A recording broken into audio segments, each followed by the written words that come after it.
അപ്പോൾ അതുകൊണ്ട് ഞാൻ കാര്യങ്ങൾ പറഞ്ഞ് പെട്ടെന്ന് പോവാണ്. അപ്പോൾ ഇന്ത്യൻ പ്ലാനിങ്ങിന്റെ ശില്പി PC മെഹ്ലനോബിസ് ആണ്.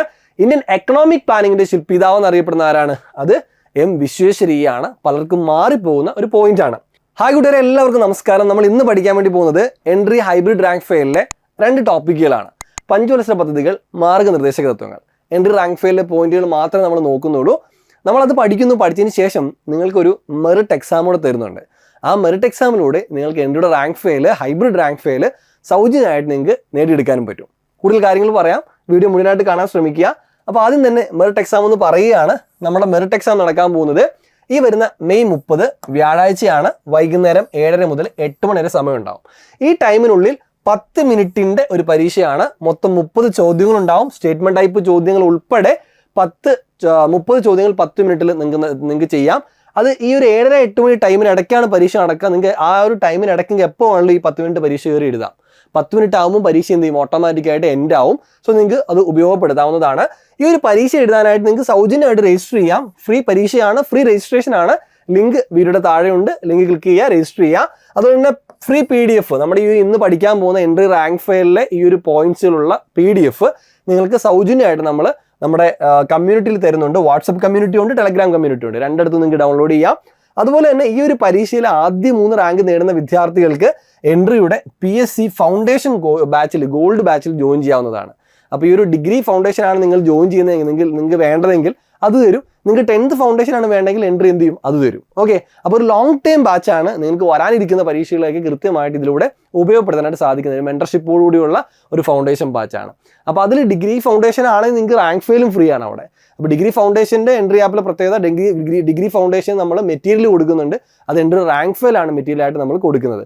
അതുപോലെ 10th ഫൗണ്ടേഷൻ നമ്മൾ മെറ്റീരിയൽ കൊടുക്കുന്നുണ്ട്. അത് റാങ്ക് ഫെയിൽ അല്ല, അല്ലാതെയുള്ള നമ്മൾ കുറച്ച് ബ്ലൂ പ്രിന്റ് അങ്ങനെയുള്ള കാര്യങ്ങളാണ് നമ്മൾ 10th ഫൗണ്ടേഷൻ വിദ്യാർത്ഥികൾക്ക് കൊടുക്കാനായിട്ട് ഉദ്ദേശിക്കുന്നത്. ഓക്കെ, അതുപോലെ തന്നെ അടുത്ത വരുന്ന 4-5 റാങ്കിൽ വരുന്ന വിദ്യാർത്ഥികൾക്ക് എൻട്രിയുടെ റാങ്ക് ഫെയിൽ നമ്മൾ സൗജന്യമായിട്ട് കൊടുക്കും. അതിനുശേഷം 100 റാങ്കിനകത്ത് വരുന്ന മറ്റ് വിദ്യാർത്ഥികൾക്ക് നമ്മുടെ എൻട്രിയുടെ തുടർന്ന് അങ്ങോട്ടുള്ള ഏതെങ്കിലും കോഴ്സിൽ, ഇപ്പോൾ ഗോൾഡ് ബാച്ച് ആണോ എല്ലാ ബാച്ചിലും ഏതെങ്കിലും ഒരു ബാച്ചിൽ നിങ്ങൾക്ക് സ്കോളർഷിപ്പോടുകൂടി നിങ്ങൾക്ക് ജോയിൻ ചെയ്യാനായിട്ട് സാധിക്കുന്നതാണ്. ഓക്കെയാണ് കൂട്ടുകാരെ. അപ്പോൾ നമുക്ക് കാര്യത്തിലേക്ക് കിടക്കാം. നമ്മൾ ആദ്യം നമ്മുടെ റാങ്ക് ഫെയിലിൽ പഞ്ചവത്സര പദ്ധതി എന്ന ടോപ്പിലേക്കാണ് നമ്മൾ പോകാൻ പോകുന്നത്. അപ്പോൾ പഞ്ചവത്സര പദ്ധതികളുണ്ട്, മാർഗ്ഗനിർദ്ദേശക തത്വങ്ങളുണ്ട്.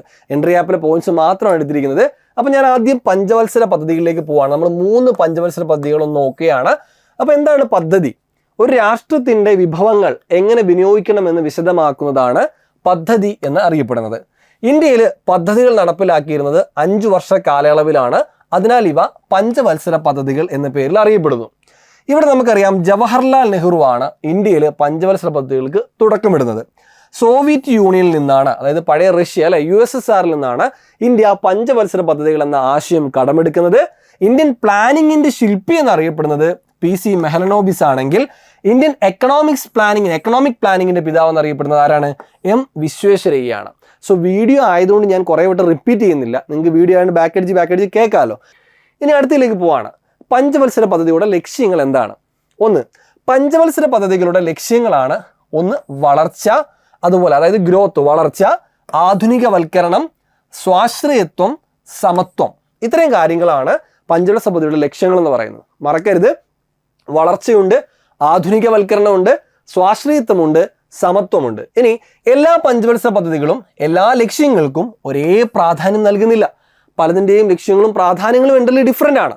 കാർഷിക മേഖലയ്ക്ക് പ്രാധാന്യം കൊടുക്കുന്ന പദ്ധതിയുണ്ട്, വ്യാവസായിക മേഖലയ്ക്ക് പ്രാധാന്യം കൊടുക്കുന്ന പദ്ധതിയുണ്ട്. ഇങ്ങനെ പല പഞ്ചവത്സര പദ്ധതികളും വ്യത്യസ്തമായിട്ടുള്ള ലക്ഷ്യങ്ങളുണ്ട്, പ്രാധാന്യം നൽകുന്നതിലും വ്യത്യസ്തമുണ്ട്. ഓക്കെ, അടുത്തത് വിഭവങ്ങൾ പരിമിതമായതിനാൽ ഓരോ പദ്ധതിയുടെയും മുഖ്യ പരിഗണനകളുടെ അടിസ്ഥാനത്തിൽ അർഹിക്കുന്ന ലക്ഷ്യങ്ങൾ തിരഞ്ഞെടുക്കേണ്ടതുണ്ട്. ഇതാണ് നിലവിൽ പഞ്ചവത്സര പദ്ധതിയുടെ ലക്ഷ്യങ്ങളായിട്ട് നമുക്ക് പോയിന്റായിട്ട് ഉൾക്കൊള്ളിക്കാൻ കഴിയുക. ഇപ്പം നിലവിൽ ഈ പഞ്ചവത്സര പദ്ധതി ഉണ്ടോ? ഇല്ല, അത് അവസാനിച്ചിരിക്കുകയാണ് കേട്ടോ. 12ാം പഞ്ചവത്സര പദ്ധതിയുടെ പദ്ധതി ഈ ഒരു സംഭവം അവസാനിച്ചിരിക്കുന്നു. ഇനി നമ്മൾ 1ാം പഞ്ചവത്സര പദ്ധതിയിലേക്ക് കയറുകയാണ്. 1951-56 കാലയളവിലാണ് ഇന്ത്യയിൽ 1ാം പഞ്ചവത്സര പദ്ധതി നടക്കുന്നത്. ഈ പദ്ധതി ആരംഭിക്കുന്നത് 1951 ഏപ്രിൽ 1-നാണ് പദ്ധതി ആരംഭിക്കുന്നത്. പ്രധാന ലക്ഷ്യം എന്താ? രാജ്യത്തെ ദാരിദ്ര്യ ചക്രത്തിൽ നിന്നും മോചിപ്പിക്കുക എന്നതാണ് പ്രധാനപ്പെട്ട ലക്ഷ്യം. രാജ്യത്തെ നമുക്കറിയാം, ഇന്ത്യക്ക് സ്വാതന്ത്ര്യം ലഭിക്കുന്ന സമയത്ത് ഇന്ത്യയുടെ എക്കോണമി എന്ന് പറയുന്നത് വളരെ ദാരിദ്ര്യം പിടിച്ച വളരെയധികം ശോചനീയമായ ഒരു അവസ്ഥയിലായിരുന്നു. അപ്പോൾ അത്തരത്തിൽ രാജ്യത്തിൻ്റെ ദാരിദ്ര്യം അത് മാറ്റുക, ദാരിദ്ര്യ ചക്രത്തിൽ നിന്നും രാജ്യത്തെ കരകയറ്റുക എന്നുള്ള ലക്ഷ്യത്തോടു കൂടിയാണ് ഒന്നാം പഞ്ചവത്സര പദ്ധതി ആരംഭിക്കുന്നത്. ലക്ഷ്യമിട്ട വളർച്ചാ നിരക്ക് 2.1%. ലക്ഷ്യം വെച്ചത് ചെറുതായിട്ട് തുടങ്ങാം. 2.1% വളർച്ചാ നിരക്ക് ലക്ഷ്യമിട്ടു. എന്നാൽ വിചാരിച്ചതിലും അധികമായിട്ട് എന്ത് ചെയ്തു? 3.6% വളർച്ചാ നിരക്ക് കൈവരിക്കാൻ സാധിച്ചു എന്നുള്ളതാണ്. ഓക്കെ, ഇനി അടുത്തത് നെഹ്റു ഈ പദ്ധതി പാർലമെന്റിൽ അവതരിപ്പിക്കുകയുണ്ടായി. 1951 ഡിസംബർ 8 പാർലമെന്റിൽ ഈ ഒരു പദ്ധതി അവതരിപ്പിക്കുകയുണ്ടായി. അതുപോലെ തന്നെ ഈ പദ്ധതിയുടെ ആമുഖം തയ്യാറാക്കിയത് ആരാണ്? KN രാജാണ്. KN രാജാണ് ഒന്നാം പഞ്ചവത്സര പദ്ധതിയുടെ ആമുഖം തയ്യാറാക്കിയത്. ഇനി ഇതിനറിയപ്പെടുന്ന മറ്റൊരു പേര് നമുക്കറിയാം. എന്താ? ഹരോൾഡ് ഡോമർ മാതൃക മോഡൽ എന്നറിയപ്പെട്ടത് ഏതാണ്? ഒന്നാം പഞ്ചവത്സര പദ്ധതിയാണ് അല്ലെ. ഹരോൾഡ് ഡോമർ മാതൃക എന്നറിയപ്പെട്ടത് ഒന്നാം പഞ്ചവത്സര പദ്ധതിയാണ്. ഈ പദ്ധതി കൃഷി, ജലസേചനം, വൈദ്യുതീകരണം തുടങ്ങിയിട്ടുള്ള പ്രാഥമിക മേഖലയ്ക്ക് ഊന്നൽ നൽകി. നമുക്കറിയാം എക്കോണമിയിൽ അല്ലേ, പ്രാഥമിക മേഖലയുണ്ട്, ദ്വിതീയ മേഖലയുണ്ട്, തൃതീയ മേഖലയുണ്ട്. അപ്പോൾ അതിൽ പ്രാഥമിക മേഖല എന്ന് വരുന്ന ആ ഒരു ഗണത്തിൽ വരുന്ന കൃഷി, ജലസേചനം, വൈദ്യുതീകരണം ഇവയ്ക്കാണ് നമ്മുടെ പദ്ധതി എന്ത് ചെയ്തത്? ഊന്നൽ നൽകിയത്. ഇനി കാർഷിക പദ്ധതി എന്നറിയപ്പെട്ട പദ്ധതി ഏതാ? ഒന്നാം പഞ്ചവത്സര പദ്ധതിയാണ് അല്ലെ. നമുക്കറിയാവുന്ന പോയിന്റാണ്. കാർഷിക പദ്ധതി ഒന്നാം പഞ്ചവത്സര പദ്ധതി, വ്യാവസായിക പദ്ധതി രണ്ടാം പഞ്ചവത്സര പദ്ധതി എല്ലാം നമുക്കറിയാവുന്നതാണ്. അപ്പൊ കാർഷിക പദ്ധതി ഒന്നാം പഞ്ചവത്സര പദ്ധതിയാണ്. ഇനി കുടുംബാസൂത്രണത്തിന് ഊന്നൽ നൽകിയ പദ്ധതി. നമ്മൾ നേരത്തെ കാർഷിക മേഖല, പ്രാഥമിക മേഖലയെ കുറിച്ച് പറഞ്ഞു. ഒപ്പം തന്നെ കുടുംബാസൂത്രണത്തിന് ഊന്നൽ നൽകിയ പദ്ധതി കൂടിയാണ് ഒന്നാം പഞ്ചവത്സര പദ്ധതി. ഇനി ഈ പദ്ധതി കാലത്ത് നിർമ്മിച്ച അണക്കെട്ടുകൾ എല്ലാവർക്കും അറിയാം. ഹിരാക്കുഡ്, ദാമോദർ വാലി, ബക്രാനങ്കൽ, നാഗാർജുന സാഗർ ഇവയെല്ലാം തന്നെ എന്താണ്? ഒന്നാം പഞ്ചവത്സര പദ്ധതി കാലത്ത് പണിയെഴുപ്പിച്ച പ്രധാനപ്പെട്ട അണക്കെട്ടുകളാണ്. അപ്പൊ ഇവിടെ നിങ്ങൾ പഠിക്കുന്ന സമയത്ത് ഹിരാക്കുഡിലേക്കും ദാമോദർ വാലിയിലേക്കും ബക്രാനങ്കലിലേക്ക് കയറി പോകുമ്പോൾ എന്തിനോട് പഠിക്കുക?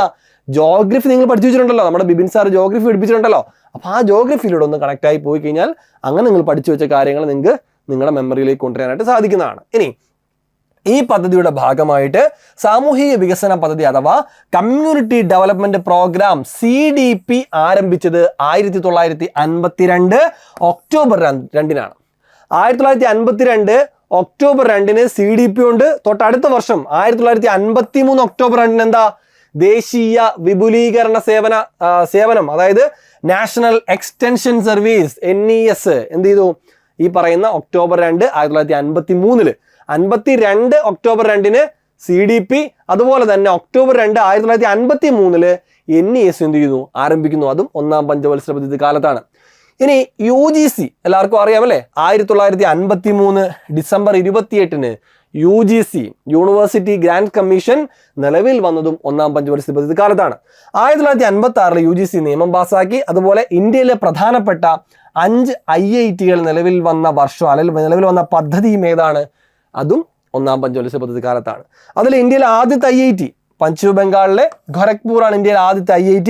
1955 ഒന്നാം പഞ്ചവത്സര പദ്ധതിയിലാണ് നമ്മുടെ തോട്ടപ്പള്ളി സ്പിൽവേ നിലവിൽ വന്നത്, നിർമ്മിച്ചത്. ആലപ്പുഴയിൽ നമ്മുടെ തോട്ടപ്പള്ളി സ്പിൽവേ നിർമ്മിക്കുന്നത് ഒന്നാം പഞ്ചവത്സര പദ്ധതിയിലാണ് എന്നും കൂടി ഒരു പോയിന്റ് അറിഞ്ഞിരിക്കുക. Okay, yes. ഇനി നമ്മൾ രണ്ടാം പഞ്ചവത്സര പദ്ധതിയിലേക്ക് കടക്കുകയാണ്. 1956-61 കാലയളവിലാണ് ഇന്ത്യയിൽ രണ്ടാം പഞ്ചവത്സര പദ്ധതി നടന്നത്. അന്ന് പ്രധാനമന്ത്രി ആര് തന്നെയാണ്? ജവഹർലാൽ നെഹ്റു തന്നെയാണ്.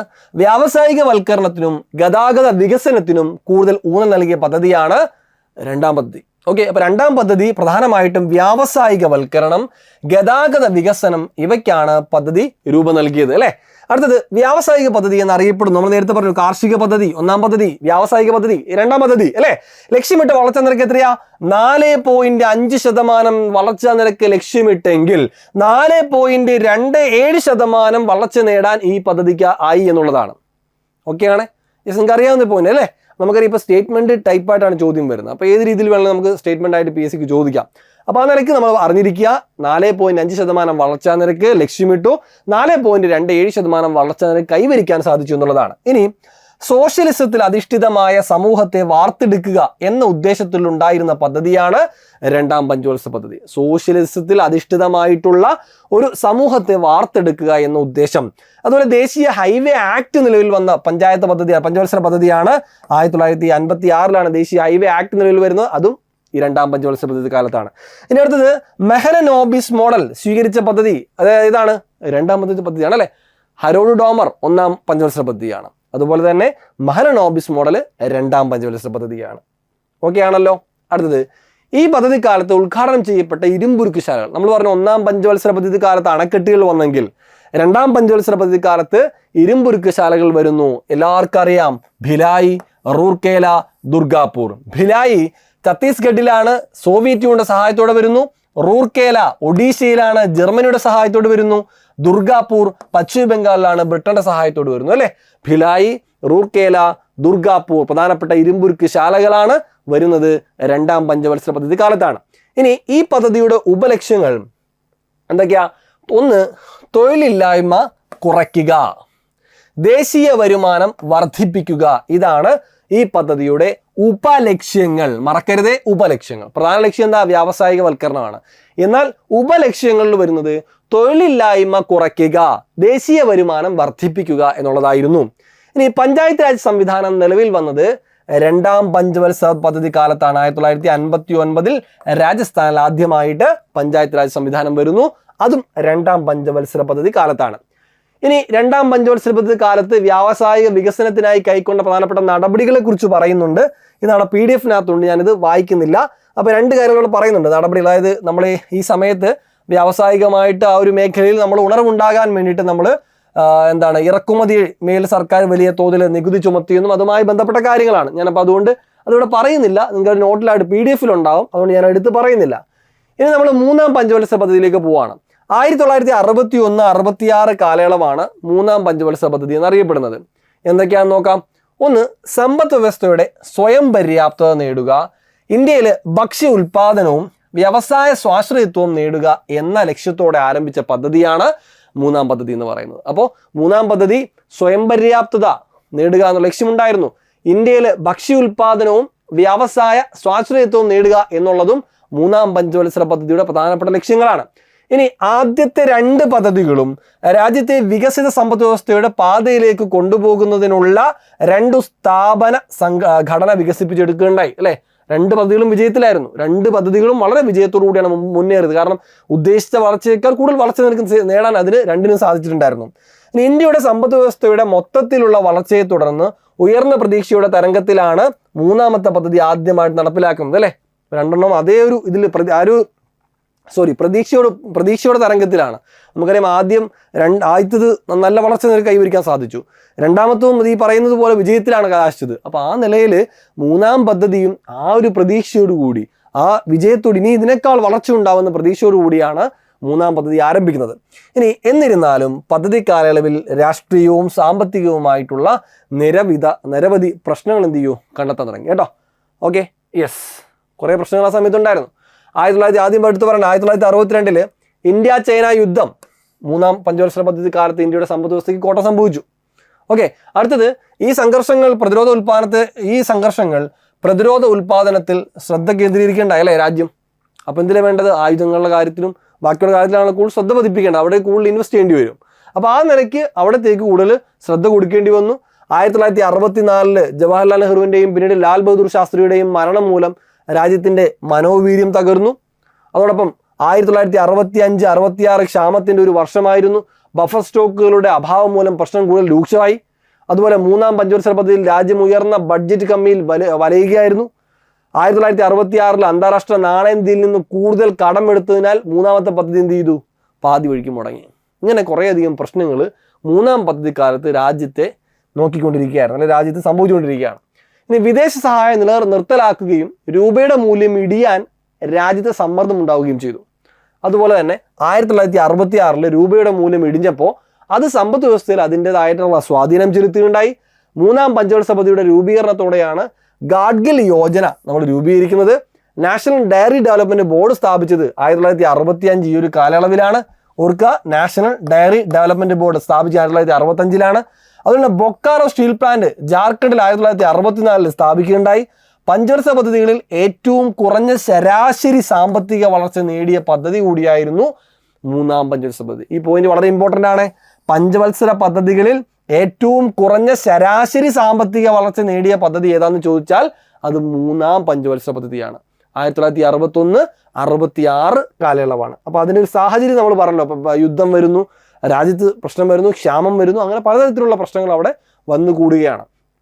ഇനി അടുത്തത് മൂന്നാം പഞ്ചവത്സര പദ്ധതി പരാജയപ്പെടുവാനുള്ള കാരണം നമ്മൾ പറഞ്ഞു, ഓൾറെഡി മൂന്നാം പഞ്ചവത്സര പദ്ധതി ഫെയിൽ ആയിരുന്നു പറഞ്ഞു.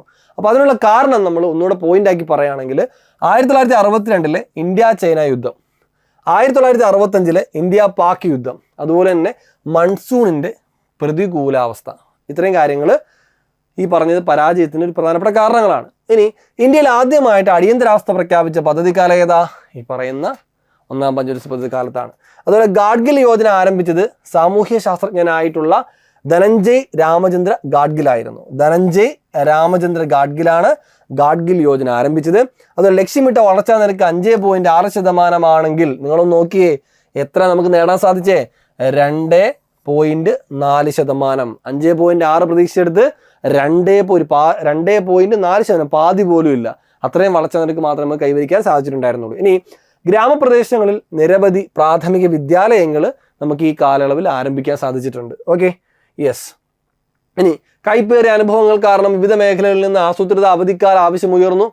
അതുപോലെ തന്നെ ഈ പദ്ധതി പരാജയമാണെന്ന് ആസൂത്രണ കമ്മീഷൻ സമ്മതിച്ചു. ആസൂത്രണ കമ്മീഷന് സമ്മതിച്ചു ഇത് ഒരു പരാജയമായിരുന്നു എന്ന്. അതനുസരിച്ച് അടുത്ത 3 വർഷത്തേക്ക് സർക്കാർ പ്ലാൻ ഹോളിഡേ പ്രഖ്യാപിക്കുകയും അതനുസരിച്ച് സർക്കാർ എന്ത് ചെയ്തു? പ്ലാൻ ഹോളിഡേ പ്രഖ്യാപിക്കുകയും ഇതുമൂലം 1969 4ാമത്തെ പദ്ധതി ആരംഭിക്കുകയും ചെയ്തു. അപ്പോൾ സാധാരണ ഇതിൽ 66 അടുത്ത് തുടങ്ങേണ്ടതല്ലേ. അപ്പോൾ ഇത്തരത്തിലൊരു ഒരു പ്രതിസന്ധി വന്നതുകൊണ്ട് തന്നെ അടുത്ത 3 വർഷത്തേക്ക് സർക്കാർ എന്ത് ചെയ്തു?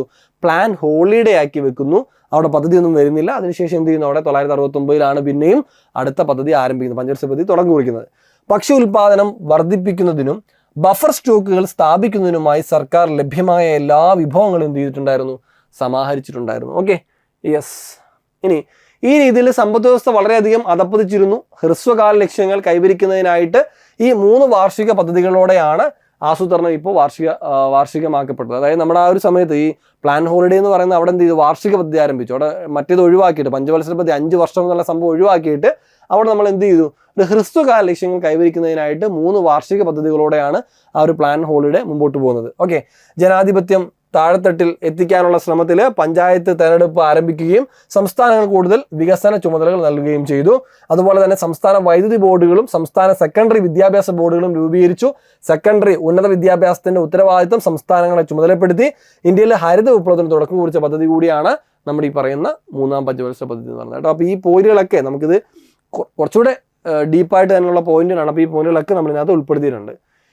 ഇനി അപ്പോൾ നമ്മളത് കഴിഞ്ഞു. നമ്മുടെ പഞ്ചവത്സര പദ്ധതികൾ നമ്മൾ 3 പദ്ധതികളും കഴിഞ്ഞു. അടുത്ത് വരുന്ന നമ്മൾ മാർഗ്ഗനിർദ്ദേശക തത്വങ്ങൾ, കോൺസ്റ്റിറ്റ്യൂഷനിൽ ഒരു ടോപ്പിക്കിലേക്ക് കയറുകയാണ്.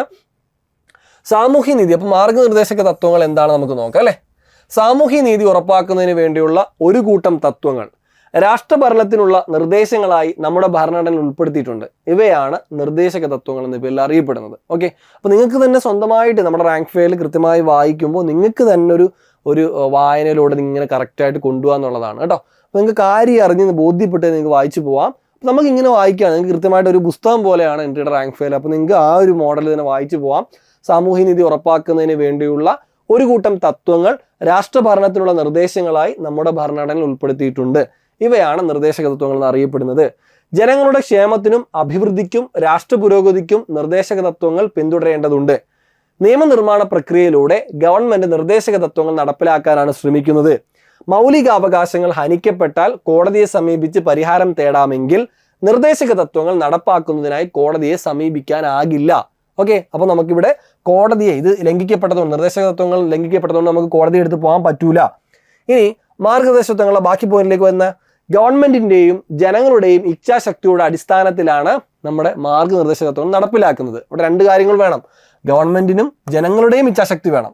ഒരു ക്ഷേമരാഷ്ട്രം സൃഷ്ടിക്കുന്നതിന് സഹായകമാകുന്ന സാമൂഹിക, സാമ്പത്തിക, രാഷ്ട്രീയ പരിപാടികളാണ് നിർദ്ദേശക തത്വങ്ങളിൽ ഉൾക്കൊള്ളിച്ചിരിക്കുന്നത്. ഓക്കെ, അടുത്ത മഹാത്മാഗാന്ധിയുടെ ആശയങ്ങൾ പലതും നിർദ്ദേശക തത്വങ്ങളിൽ ഉൾപ്പെടുത്തിയിട്ടുണ്ട്.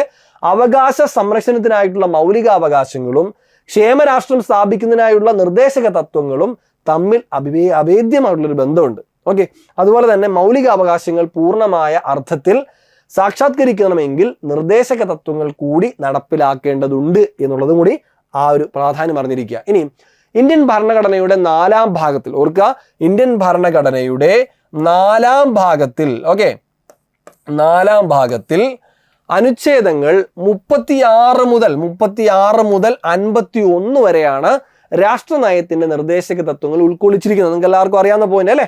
ഇനി മാർഗനിർദ്ദേശങ്ങൾ ഭരണഘടനയുടെ ന്യായവാദാർഹമല്ലാത്ത ഭാഗങ്ങളാണ്, അതായത് നോൺ ജസ്റ്റിഷ്യബിൾ ആണ്. നമ്മൾ ഓൾറെഡി പറഞ്ഞു നമുക്ക് കോടതിയെ സമീപിക്കാൻ കഴിയില്ല എന്ന് പറഞ്ഞു. അതായത് ഇവ കോടതി മുഖേന നമുക്ക് നടപ്പിലാക്കാൻ കഴിയില്ല. എന്ത്? നമ്മുടെ മാർഗനിർദ്ദേശക തത്വങ്ങൾ, directive principles of state policy, DPSP നമ്മൾ പറയാം അല്ലേ. ഇനി സ്പാനിഷ് ഭരണഘടനയിൽ നിന്ന് പകർത്തിയ 1937 ഐറിഷ് ഭരണഘടനയിൽ നിന്നാണ് ഭരണഘടന നിർമ്മാതാക്കൾ ഈ ആശയം കടമെടുത്തത്. ഓക്കെ, അപ്പോൾ സ്പാനിഷ് ഭരണഘടനയിൽ നിന്നും പകർത്തിയ 1937 ഐറിഷ് ഭരണഘടനയിൽ നിന്നാണ് ഭരണഘടന നിർമ്മാതാക്കൾ ഈ പറയുന്ന നമ്മുടെ ഈ ഒരു DPSP എന്ന ആശയം കടമെടുത്തിട്ടുള്ളത്. ഓക്കെ, ഇനി അടുത്തത് ഇന്ത്യൻ ഭരണഘടനയുടെ നൂതനമായ സവിശേഷത, അതായത് നോവൽ ഫീച്ചേഴ്സ് എന്നാണ് ഡോക്ടർ BR അംബേദ്കർ ഈ തത്വങ്ങളെ DPSP വിശേഷിപ്പിച്ചത്. ഡോക്ടർ അംബേദ്കർ DPSP കുറിച്ച് പറഞ്ഞ എന്താ? ഇന്ത്യൻ ഭരണഘടനയുടെ നൂതനമായ സവിശേഷത, നോവൽ ഫീച്ചർ എന്നാണ് DPSP കുറിച്ചിട്ട് നമ്മുടെ അംബേദ്കർ പറയുന്നത്. ഓക്കെ, ഇനി അടുത്തത് ഗ്രാൻവിൽ ഓസ്റ്റിൻ, അദ്ദേഹം പറഞ്ഞ നിർദ്ദേശക തത്വങ്ങളുടെയും മൗലികാവകാശങ്ങളെയും ഭരണഘടനയുടെ മനസാക്ഷി എന്നാണ് വിശേഷിപ്പിച്ചത്. അപ്പം നിർദ്ദേശക DPSPയെയും അതുപോലെ തന്നെ ഫണ്ടമെന്റൽ റൈറ്റ്സിനെയും മൗലിക അവകാശങ്ങളെ രണ്ടിനെയും ഭരണഘടനയുടെ മനസാക്ഷി എന്ന് വിശേഷിപ്പിച്ചത് ആരാണ്? ഗ്രാൻവിൽ ഓസ്റ്റിൻ ആണ്. Okay, yes. ഇനി അടുത്തത് നിർദ്ദേശക തത്വങ്ങളുടെ സവിശേഷതകളിലേക്ക് പോകാം. അപ്പം മാർഗനിർദ്ദേശ തത്വം DPSPയുടെ സവിശേഷതകൾ എന്തൊക്കെയാണ്? നിയമനിർമ്മാണത്തിലും നയരൂപീകരണത്തിലും രാഷ്ട്രം ശ്രദ്ധിക്കേണ്ട ചില അടിസ്ഥാന തത്വങ്ങളാണ് നിർദ്ദേശക തത്വങ്ങൾ കൊണ്ട് അർത്ഥമാക്കുന്നത്. ഓക്കെയാണ്. അടുത്തത് 1935 ഗവൺമെന്റ് ഓഫ് ഇന്ത്യ ആക്ടിൽ പ്രതിപാദിച്ച ഇൻസ്ട്രുമെന്റ് ഓഫ് ഇൻസ്ട്രക്ഷൻസിൽ നിന്ന് സമാനമാണ് നിർദ്ദേശക തത്വങ്ങൾ എന്ന് പറയുന്നത്. ഓക്കെ, അപ്പം 35 ഗവൺമെന്റ് ഓഫ് ഇന്ത്യ ആക്ട് ഉണ്ടല്ലോ, നമ്മൾ ചരിത്രത്തിലേക്ക് പോകുമ്പോൾ 35 ഗവൺമെന്റ് ഓഫ് ഇന്ത്യ ആക്ട് പഠിക്കേണ്ടി വരും.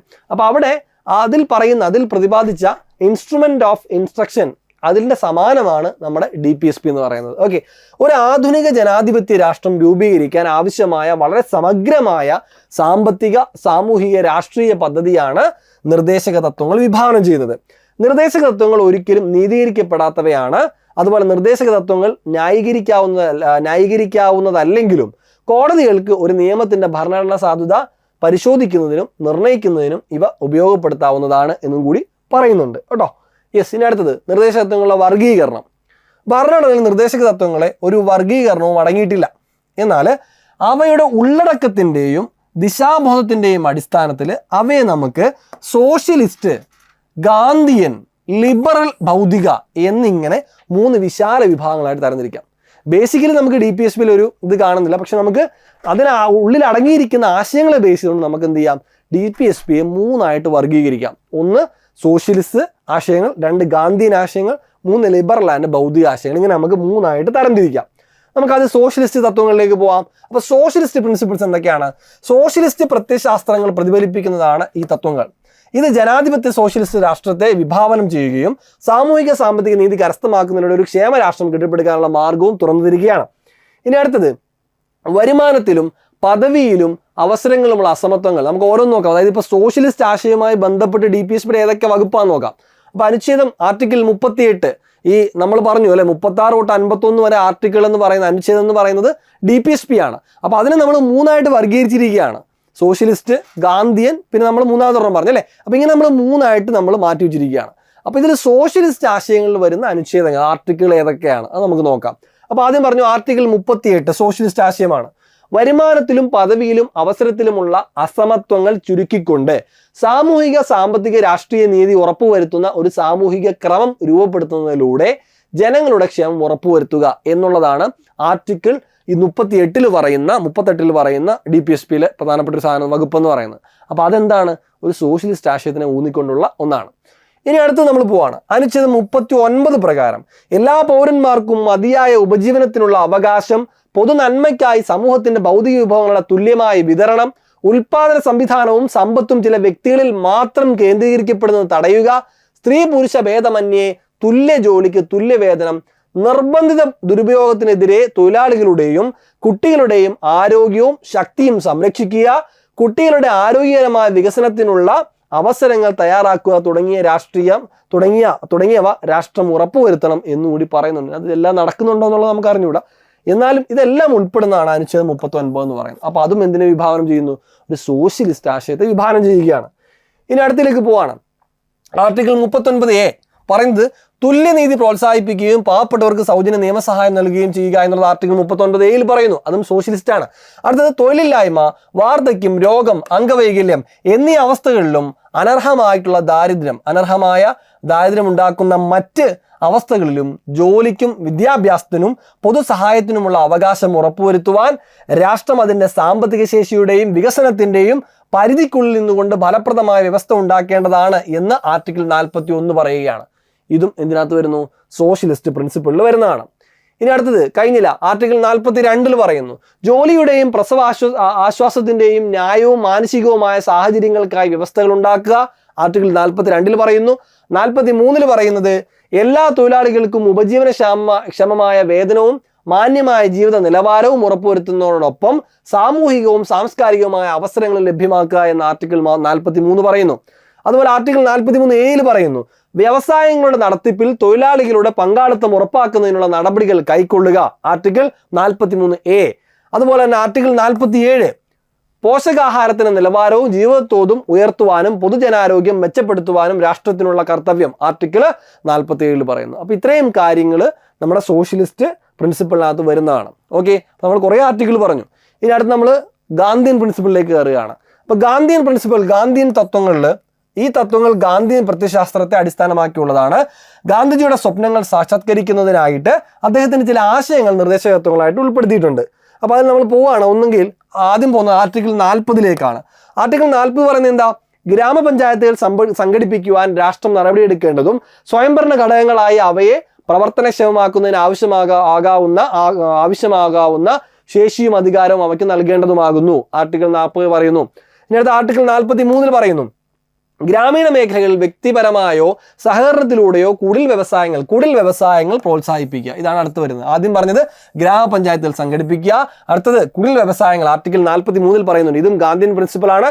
അതുപോലെ തന്നെ സഹകരണ സംഘങ്ങളുടെയും സ്വമേധയായുള്ള രൂപീകരണം, സ്വയംഭരണ പ്രവർത്തനം, ജനാധിപത്യ നിയന്ത്രണം, തൊഴിൽ ഘടകമായിട്ടുള്ള നടത്തിപ്പ് എന്നിവ പ്രോത്സാഹിപ്പിക്കുക. അപ്പോൾ സഹകരണ സംഘങ്ങൾ, ഇതാണ് മെയിൻ പോയിന്റ്. സഹകരണ സംഘങ്ങളുമായി ബന്ധപ്പെട്ട് ആർട്ടിക്കിൾ 43B പറയുന്നതാണ്. ഓക്കെ, അപ്പോൾ ആർട്ടിക്കിൾ 40 ഗ്രാമപഞ്ചായത്തുകളുമായി ബന്ധപ്പെട്ട്, അതുപോലെ ആർട്ടിക്കിൾ 43 കുടിൽ വ്യവസായങ്ങൾ, 43B സഹകരണ സംഘങ്ങൾ. ഇതൊക്കെ ഈ പ്രിൻസിപ്പിളൊക്കെ ഗാന്ധിയൻ പ്രിൻസിപ്പിൾ ആണെന്നും കൂടി ഓർത്തിരിക്കുക. അപ്പോൾ ചോദിക്കുക ചിലപ്പോൾ നിർദ്ദേശ തത്വങ്ങളിലെ ഗാന്ധിയൻ പ്രിൻസിപ്പിൾ അടങ്ങിയിട്ടുള്ള ആർട്ടിക്കിളുകൾ ഏതൊക്കെയാണ് ചോദിക്കുകയാണ്. അപ്പോൾ നമ്മൾ ഈ പറയുന്നത് പോലെ ഈ ആർട്ടിക്കിളൊക്കെ നമ്മൾ അറിഞ്ഞിരിക്കണം. അടുത്ത പട്ടികജാതി പട്ടികവർഗ വിഭാഗങ്ങൾക്ക് സമൂഹത്തിലെ മറ്റ് ദുർബല വിഭാഗങ്ങൾ എന്നിവരുടെ വിദ്യാഭ്യാസപരവും സാമ്പത്തികവുമായുള്ള താല്പര്യങ്ങൾ പ്രോത്സാഹിപ്പിക്കുകയും സാമൂഹിക അനീതിയിൽ നിന്നും ചൂഷണത്തിൽ നിന്നും അവരെ സംരക്ഷിക്കുകയും ചെയ്യുക. ആർട്ടിക്കിൾ 46 പറയുന്നു. അടുത്തത് ആരോഗ്യത്തിന് ഹാനികരമായ ലഹരി പാനീയങ്ങളുടെയും മയക്കുമരുന്നുകളുടെയും ഉപയോഗം നിരോധിക്കുക. ആർട്ടിക്കിൾ 47 പറയുന്നു. എന്താ? നമ്മൾ മയക്കുമരുന്നുകളുടെ ഉപയോഗം നിരോധിക്കുക. ഇതെവിടെ പറയുന്നത്? ആർട്ടിക്കിൾ 47 പറയുന്നുണ്ട്. അതുപോലെ തന്നെ പശുക്കളെയും പശുക്കിടാക്കളെയും മറ്റ് കറവ മൃഗങ്ങളെയും കശാപ്പ് ചെയ്ത് നിരോധിക്കുക. ഓക്കെ, അപ്പോൾ ഇവിടെ ഈ പറയുന്ന പശുക്കളുടെ അറവ നിരോധിക്കുന്നത് എവിടെയാണ്? നമ്മുടെ ഈ പറയുന്ന ആർട്ടിക്കിൾ 48 പ്രകാരമാണ്. അവയുടെ ഗണങ്ങൾ മെച്ചപ്പെടുത്തുകയും ചെയ്യുക എന്ന് പറയുന്നതാണ്. ഇതൊക്കെ നമ്മുടെ ഗാന്ധി പ്രിൻസിപ്പിളിന്റെ ഭാഗമായിട്ട് DPSPയിൽ വരുന്ന കാര്യങ്ങളാണ്. ഓക്കെ, അടുത്തത് ലിബറൽ ഭൗതിക തത്വങ്ങളാണ്. ബാക്കി വരുന്ന നമ്മൾ ഈ പറഞ്ഞ സോഷ്യലിസവും ഗാന്ധിയിസവും അല്ലാത്ത ബാക്കിയുള്ള ആർട്ടിക്കിളൊക്കെ തന്നെ, നിർദ്ദേശ തത്വങ്ങളൊക്കെ തന്നെ ലിബറൽ ഭൗതിക തത്വങ്ങൾ ഉൾപ്പെടുന്നതാണ്. അപ്പോൾ എല്ലാ പൗരന്മാർക്കും രാജ്യത്തുടനീളമുള്ള ഒരു ഏകീകൃത സിവിൽ നിയമ സംഹിത, യൂണിഫോം സിവിൽ കോഡ് ഉറപ്പുവരുത്തുക എന്ന് ആർട്ടിക്കിൾ 44 പറയുന്നുണ്ട്. ഇത് DPSPയിൽ വരുന്നതാണ്. അതുപോലെ തന്നെ 6 വയസ്സിന് താഴെയുള്ള കുട്ടികൾക്ക് ശൈശവ ആരംഭത്തിൽ തന്നെ പരിചരണത്തിനും വിദ്യാഭ്യാസത്തിനുള്ള വ്യവസ്ഥ ആർട്ടിക്കിൾ 45 പറയുന്നു. അടുത്തത് ആർട്ടിക്കിൾ 48 ആധുനികവും ശാസ്ത്രീയവുമായ രീതിയിൽ കൃഷിയും മൃഗസംരക്ഷണവും സംഘടിപ്പിക്കുക. ആർട്ടിക്കിൾ 48 പറയുന്നു. ആർട്ടിക്കിൾ 48A പരിസ്ഥിതി സംരക്ഷണവും അഭിവൃദ്ധിപ്പെടുത്തലും വനങ്ങളുടെയും വന്യജീവികളുടെയും പരിരക്ഷയും ചെയ്യുക എന്ന് ആർട്ടിക്കിൾ 48A. ഇതൊക്കെ പരിസ്ഥിതിയുമായി ബന്ധപ്പെട്ട ടോപ്പിക്, ഇത് കൃത്യമായി പഠിച്ചു വെക്കേണ്ടതാണ്. പരിസ്ഥിതി സംരക്ഷണം ആർട്ടിക്കിൾ ഏതാണ്? DPSP 48A പരാമർശിക്കുന്നതാണ്. അതും ഒരു ലിബറൽ ഭൗതിക പ്രിൻസിപ്പിളിനകത്ത് വരുന്നതാണ്. കഴിഞ്ഞില്ല, ആർട്ടിക്കിൾ 49 അതിൽ പറയുന്നു ദേശീയ പ്രാധാന്യമുള്ള സ്മാരകങ്ങളുടെയും സ്ഥലങ്ങളെയും കലാപരമോ ചരിത്രപരമോ ആയ താല്പര്യമുള്ള വസ്തുക്കളെയൊക്കെ സംരക്ഷണം. അത് ദേശീയ പ്രാധാന്യമുള്ള സ്മാരകങ്ങളൊക്കെ സംരക്ഷിക്കുക. എവിടെയാണ് വരുന്നത്? ആർട്ടിക്കിൾ 49 DPSPയിൽ വരുന്നതാണ്. അതുപോലെ നീതിന്യായ മണ്ഡലത്തെ, ജുഡീഷ്യറിയെ, അതുപോലെ നിർവാഹക മണ്ഡലത്തിൽ എക്സിക്യൂട്ടീവിൽ നിന്ന് വേർതിരിക്കുക എന്ന് ആർട്ടിക്കിൾ 50 പരാമർശിക്കുന്നത്. ഓക്കെ, DPSP ആർട്ടിക്കിൾ 50 നീതിന്യായ മണ്ഡലത്തെ ജുഡീഷ്യറിയെ എക്സിക്യൂട്ടീവിൽ നിന്നും വേർതിരിക്കാൻ പറയുന്നുണ്ട്. അതുപോലെ അന്താരാഷ്ട്ര സമാധാനവും സുരക്ഷിതത്വം പ്രോത്സാഹിപ്പിക്കുക. ഇവിടെ കൃത്യമായി ഓർത്തിരിക്കുക, അന്താരാഷ്ട്ര സമാധാനം സുരക്ഷിതത്വം പ്രോത്സാഹിപ്പിക്കുന്നതിനും രാജ്യങ്ങൾക്കിടയിൽ നീതിയുക്തവും മാന്യവുമായ ബന്ധം നിലനിർത്തുന്നതിനും അന്താരാഷ്ട്ര നിയമങ്ങളോടും ഉടമ്പടി ബാധ്യതകളോടുമുള്ള ബഹുമാനം വളർത്തുന്നതിനും അന്താരാഷ്ട്ര തർക്കങ്ങൾ മധ്യസ്ഥതയിലൂടെ പരിഹരിക്കുന്നതിനും പ്രോത്സാഹിപ്പിക്കുന്നതിനും ആവശ്യമായിട്ടുള്ള വ്യവസ്ഥകൾ ആർട്ടിക്കിൾ 51 പരാമർശിക്കുന്നുണ്ട്. ഓക്കെയാണ്. യെസ്. ഇനി അടുത്തത് നമ്മൾ ഇത്രയും പറഞ്ഞത് 3 ആശയങ്ങൾ, 3 പ്രിൻസിപ്പിളാണ് പറഞ്ഞത്. ഇനി പുതുതായിട്ട് മാർഗനിർദ്ദേശ തത്വങ്ങളായിട്ട് വന്നിട്ടുണ്ട്. പുതിയ മാർഗനിർദ്ദേശ തത്വങ്ങൾ അതെന്തൊക്കെയാണെന്ന് നോക്കാം. ഒന്ന്, 1976 42 ഭേദഗതി നിയമപ്രകാരം യഥാർത്ഥ പട്ടികയിലേക്ക് 4 പുതിയ നിർദ്ദേശക തത്വങ്ങൾ ചേർക്കപ്പെട്ടു. അപ്പോൾ അത് തുടങ്ങുമ്പോൾ ഉള്ളത് നമ്മൾ പറഞ്ഞു. ഇനി 76 42 ഭരണഘടനാ ഭേദഗതിയിലൂടെ 4 പുതിയ നിർദ്ദേശക തത്വങ്ങൾ കൂട്ടിച്ചേർക്കപ്പെട്ടിട്ടുണ്ട്. അതിലൊന്ന് ആർട്ടിക്കിൾ 39, 39A, 43A, 48A. ഇതാണ് പുതുതായിട്ട് 1976 ഭേദഗതിയിലൂടെ പുതുതായി ചേർക്കപ്പെട്ട 4 article. DPSPയിലെ 4 ആർട്ടിക്കിളാണ് 39, 39A, 43A, 48A. Okay. ഇനി 1978 44 ഭേദഗതി നിയമപ്രകാരം ഒരു നിർദ്ദേശക തത്വം കൂട്ടിച്ചേർക്കപ്പെട്ടു. അതാണ് ആർട്ടിക്കിൾ 38. ഓക്കെ. ഇനി അടുത്ത ആർട്ടിക്കിൾ 45 കീഴിലുണ്ടായിരുന്ന വിഷയത്തെ ആർട്ടിക്കിൾ 21A പ്രകാരം പ്രാഥമിക വിദ്യാഭ്യാസം ഒരു മൗലികാവകാശമാക്കി മാറ്റിയത് 2002 86 ഭരണഘടനാ ഭേദഗതിയിലൂടെയാണ്. ക്ലിയർ ആണ് ഇത്തരം കാര്യം? ഇതാണ് പുതിയ മാർഗനിർദ്ദേശ തത്വങ്ങൾ എന്ന പോയിന്റ് നമുക്ക് പഠിക്കാനുള്ളത്. ഇനി ഭേദഗതി വരുത്തിയ നിർദ്ദേശം എല്ലാ കുട്ടികൾക്കും 6 വയസ്സ് തികയുന്നത് വരെ കുട്ടിക്കാലത്തെ പരിചരണവും വിദ്യാഭ്യാസവും നൽകണമെന്ന് രാഷ്ട്രത്തോട് ആവശ്യപ്പെടുകയുണ്ടായി. അതുപോലെ തന്നെ 2011 97ാമത് ഭേദഗതി നിയമം സഹകരണ സംഘങ്ങളുമായി ബന്ധപ്പെട്ടൊരു പുതിയ നിർദ്ദേശക തത്വം ഉൾപ്പെടുത്തിയിട്ടുണ്ടായിരുന്നു. അത് ആർട്ടിക്കിൾ 43B ആണ്. ഓക്കെ, ആർട്ടിക്കിൾ 43B 97ാമത് ഭരണഘടനാ ഭേദഗതിയിലൂടെ വരുന്നതാണ്. സഹകരണ സംഘങ്ങളുമായി ബന്ധപ്പെട്ടതാണ്. നിർദ്ദേശകത്വങ്ങളിൽ കൂടിച്ചേർക്കപ്പെട്ട സാധനമാണ്. 2011 എന്ന് ഓർക്കുക. 2011 97ാമത് ഭരണഘടന ഭേദഗതി നിയമമാണ് കേട്ടോ. യെസ്. അടുത്തത് ഓക്കെ. അപ്പോൾ ഇത്രയേ ഉള്ളൂ. അപ്പോൾ ഇത്രയാണ് നമ്മുടെ പോയിന്റുകൾ. അപ്പോൾ ഇതിൻ്റെ PDF നമ്മുടെ കമ്മ്യൂണിറ്റിയിൽ ഉണ്ടാകും. നന്നായിട്ട് പഠിക്കുക. അപ്പോൾ ഈ പോയിന്റുകൾ ബേസ് ചെയ്തിട്ടായിരിക്കും പരീക്ഷ വരുന്നത്. അപ്പോൾ ഇതുപോലെ അടുത്ത ദിവസം നമ്മൾ വീഡിയോ ചെയ്യും. അതിനകത്ത് ടോപ്പിക്കുകളുണ്ടാകും. അപ്പോൾ നന്നായിട്ട് പഠിക്കുക, പരീക്ഷ എഴുതുക. റാങ്ക് ഫെയിലിൻ്റെ ക്വാളിറ്റി നിങ്ങൾ പല ഇപ്പോൾ നമ്മുടെ DC ബുക്സിൻ്റെ ആണെങ്കിലും മറ്റുള്ള ഷോപ്പുകളിലൊക്കെ പോയി കഴിഞ്ഞാൽ എൻ്റെ റാങ്ക് ഫെയിൽ, ഹൈബ്രിഡ് റാങ്ക് ഫെയിൽ കാണാൻ സാധിക്കും. അപ്പോൾ അടുത്ത് വായിച്ച് നോക്കിയിട്ട് നിങ്ങൾ അതിൻ്റെ ഒരു ക്വാളിറ്റി മനസ്സിലാക്കിയിട്ട് നിങ്ങൾ വാങ്ങിക്കാൻ ശ്രമിക്കുക. അപ്പോൾ എല്ലാവർക്കും ഓൾ ദ ബെസ്റ്റ്. പരീക്ഷ എഴുതാൻ മറക്കണ്ട, രജിസ്റ്റർ ചെയ്യാനും മറക്കണ്ട. All the best. ബൈ. മറ്റു വീഡിയോ വീണ്ടും കാണാം.